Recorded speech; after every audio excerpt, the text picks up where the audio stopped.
नमस्कार मंडळी, मी वर्षा. माझ्या चॅनलमध्ये तुमचं मी आज स्वागत करत आहे. आज मी तुमच्यासोबत कोणती रेसिपी नाही तर मी माझे कपडे कसे ऑर्गनाइज करते किंवा साड्या व्यवस्थित कसे राहतील ह्याचा व्हिडिओ दाखवणार आहे.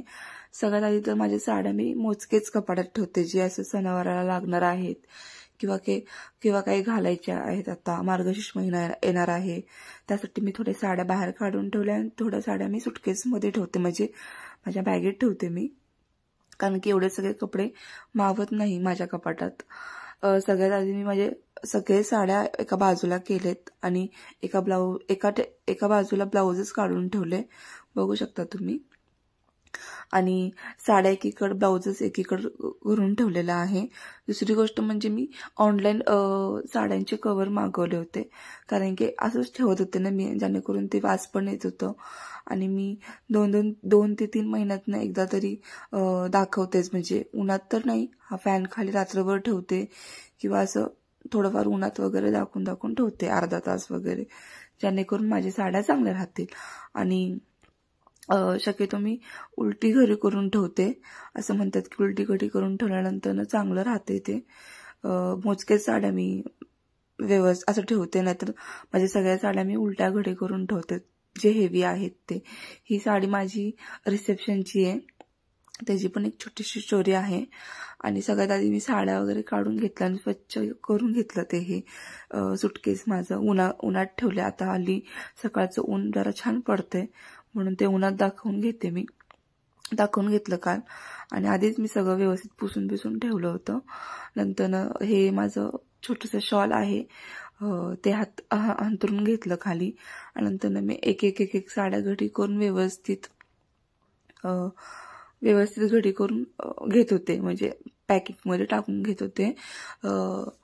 सारखी उठत होते, कारण मी दुसरं काम पण करत होते ना, त्यामुळे मला सारखं उठावं लागत होतं. ही माझी लग्नाची साडी आहे, त्याला पण मी छान असं कडक असं ऊन दाखवलंय आणि उलटी घडी करून म्हणजे त्यामध्ये ठेवली आहे. शक्यतो मी डांबर गोळ्या वगैरे ठेवते, पण त्याचं पण खूप भयंकर वास येऊ लागलं, म्हणून मी ते टाळलेच. एकदा तसंच केलं होतं, मी डांबर गोळ्या वगैरे ठेवले होते, पण ते काय एवढं वर्थ झालं नाही. बॅगेतनं खूप वास वगैरे यायला लागला, म्हणून म्हटलं थोडासा त्रास जरी झाला तर चालेल, पण आपण ठेवत. ही साडी माझी डोहाळ्या जेवणाची आहे, खूप छान आहे. कधीतरी मी ओपन वगैरे करून दाखवेल तुम्हाला माझ्या सगळ्या साड्या. मी तसंच आदल्या दिवशी उन्हात ठेवल्या होत्या, म्हणजे एक रात्र असं स्टँडवरती ठेवल्या होत्या आणि सगळ्याची साड्याची घडी काढून घेतली उलटी आणि ती ठेवली होती तशीच. बरं पडते असं, साड्या व्यवस्थित राहतात कव्हरमध्ये, वास येत नाही कशाचा. ही म्हणजे माझी दिवाळीची साडी, माझ्या पहिल्या दिवाळीची साडी. फक्त सांगते मी तुम्हाला कोणती साडी मी कधी घेतली होती. खूप छान आहे, कलर पण खूप छान आहे, त्याचा ब्लाऊज तर खूप छान होतं. मला त्याचा ब्लाऊज खूप आवडतो आता पण थोडा हेवी झाल्यामुळं मी घालत नाही.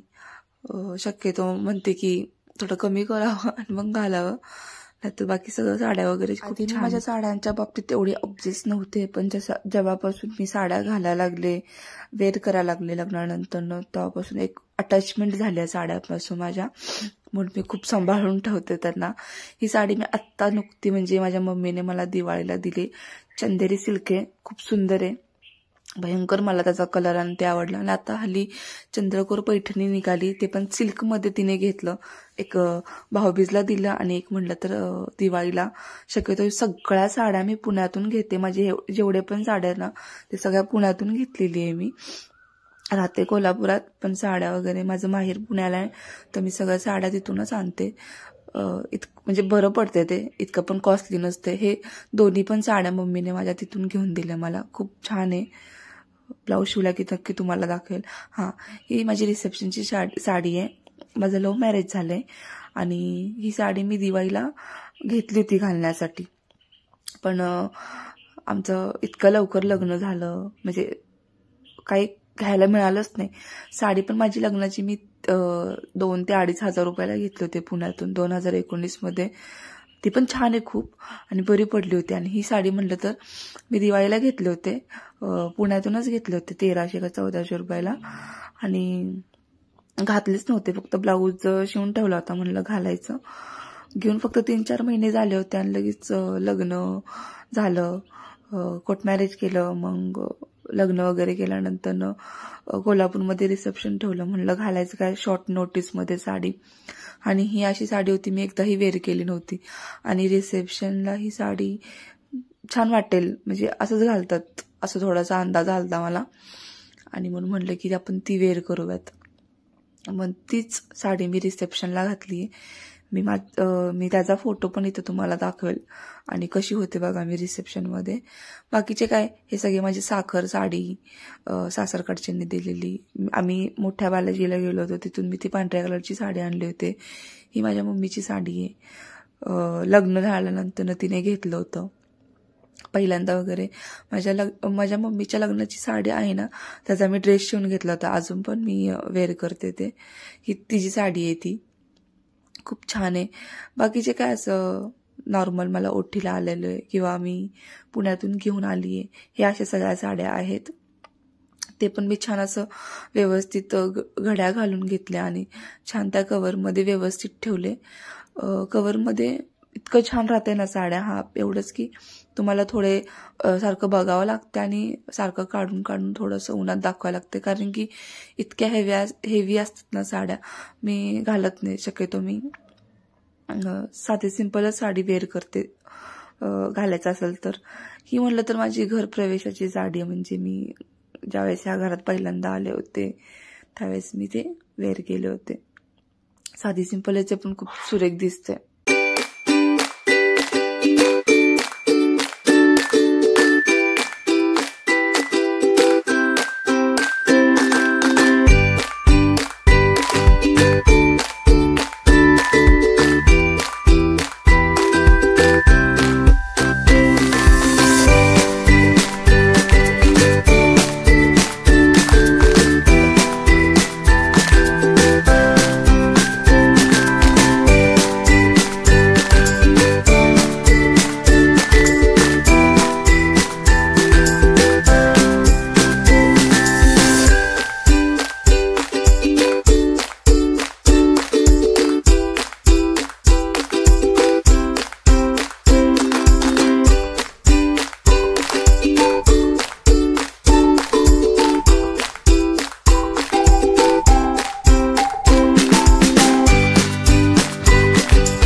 छान अशा सगळ्या साड्या मी घड्या करून एक एक ठेवत होते. ही माझी वटपौर्णिमेची साडी आहे. वटपौर्णिमेसाठी माझ्या लग्नाला 2 ते 3 वर्ष झाल्यानंतर मी वटपौर्णिमेसाठी अशी लाल कलरची साडी घेतली होती.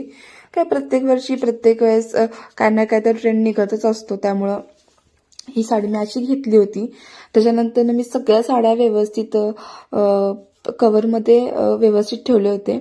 माझा विचार चालला होता इथे कापूर वगैरे ठेवायचं का, पण कापराने पण कसं खूप वास वगैरे येते ना, त्यामुळे मी 2-3दा कसं कापूर किंवा डांबर गोळा वगैरे ठेवून पाहिले होते, पण इतकं काही वर्थ झालं नाही. ते मला साड्यांचा वास आलेला आवडत नाही. ते 2-3 महिन्यातनं एकदा फॅन खाली उन्हाखाली दाखवलेलं बरं पडतंय, पण ते कापूरचा आणि ते ह्याचा वास नको वाटते. हा, पण कापराने खूप फायदा होतो, म्हणजे चांगलं राहतात साड्या वगैरे असं मी खूप ऐकलंय. म्हणजे माझ्या घरात पण भरपूर जण असं करतात.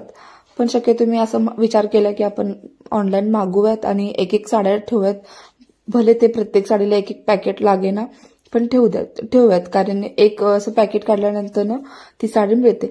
ही साडी माझ्या मिस्टरांनी मला घेतली होती माझ्या डोहाळे जेवणाच्या वेळेस. हिरवीगार अशी छान आहे ही पण साडी, कधीतरी वेअर करतेच मी. त्याच्यानंतर सगळ्या साड्या मी व्यवस्थित ठेवत होते. एक एक साड्या म्हटलं तर आता मार्गशीर्ष महिन्याचं गुरुवार चालू होणार आहे, त्यासाठी मी अर्धे काढून ठेवले होते. आणि अर्धे साड्या म्हटलं तर जे मी घालणार नाहीये ते सगळं मी बॅगमध्ये, म्हणजे त्या माझ्या बॅगमध्ये ठेवणार होते. इतकं साड्या माझे कशा बॅग इथे बसत नाही कपाटामध्ये, मोजकेच जागा आहे ना. स्वच्छ पुसून घेतलं मी ते कपाट. एका बाजूला माझ्या मिस्टरांचे कपडे, ते मी कसं आदल्या दिवशीच की नाही व्यवस्थित सगळ्या घड्या वगैरे घालून ठेवल्या होत्या. त्यांचे कपडे एकीकडे, माझे कपडे एकीकडे, ड्रेस एकीकडे. आणि आता तर भरपूर काय काय ऑनलाईन निघाले कपडे सगळे ठेवण्यासाठी, बॉक्सेस वगैरे. ते पण छान आहेत, पण माझ्या कपाटामध्ये इतकं स्पेस नाही, म्हणून मी शक्यतो एकच मागवलं होतं ते कव्हर सोबतच ते बॉक्स. त्यामध्ये पण माझ्या मिस्टरांचे शर्ट्स वगैरे ठेवले, खूप छान बसले त्यामध्ये. नंतर दाखवेल तुम्हाला मी. पुसून घेतल्यानंतर मी जे आता सणावारात, म्हणजे सणवार तर नाही, आता मार्गशीर्ष महिन्यासाठी मी साड्या जे बाजूला काढून ठेवलेत ते छान असं व्यवस्थित ठेवले एका बाजूला. त्याच्यानंतर बाकीचे सगळे कपडे मी माझ्या सुटकेसमध्ये छान असं व्यवस्थित ठेवून दिले होते. ते मी माझा फोन हातामध्ये घेऊन तुम्हाला दाखवत होते की म्हणजे माझे कपाट मी कसे ऑर्गनाईज करते. आदल्या दिवशीच मी माझे ड्रेस आणि डेली यूजचे कपडे हे सगळं एकाच कपाटामध्ये असल्यामुळे की नाही मी ते सगळं दाखवणार होते. वरती मी माझे ड्रेस, मिस्टरांचे शर्ट्स आणि एका साईडला जीन्स वगैरे, खाली डेली यूजचे ड्रेसेस, लेगिन्स, टॉप, जीन्स असेल, टॉप असेल ते. इथं बघा साडी अशी छान चोपून चापून ठेवली, छान बसतात तसे. बाकीचे काही सुटकेसमध्ये माझ्या मी म्हणजे जे साड्या एक एक पॅकेटमध्ये ठेवलेले बघू शकता तुम्ही किती छान बसले ते. आणि जे म्हणजे इतकं काय मी वेअर करत नाही, म्हणजे इतकं काय साड्या मी खूप जुने ते तसेच ठेवले होते. आणि जे व्यवस्थित नवीन मी आता घेतले होते ते सगळ्या साड्या म्हणजे मी एक एक पॅकेटमध्ये ठेवले होते. तुम्ही पण नक्की असं पॅकेटमध्ये वगैरे ठेवा, छान बसतात साड्या, छान राहतात. पण मी तर तशीच करते, तुम्ही पण नक्की करून बघा हे असं साड्या पॅकेट्समध्ये वगैरे. कपाटात पण कसं जरासं आपण सारखं ओपन करत असतो म्हणून धूळ वगैरे लागतच असते. आणि जास्त काय साड्या कसं जास्त धुवून पण चालत नाही ना, कधीतरी आपण नेसतो, त्यामुळे सारखं वॉश करून पण त्याचं म्हणजे व्यवस्थित राहत नाही ते. म्हणून मी असे माझ्या साड्या ठेवतात अर्धे कपाटात आणि अर्धे लागल तसं काढते, लागल तसं ठेवते, बरं पडते ते. फायनली माझं सगळं काम झालेलं होते इथे.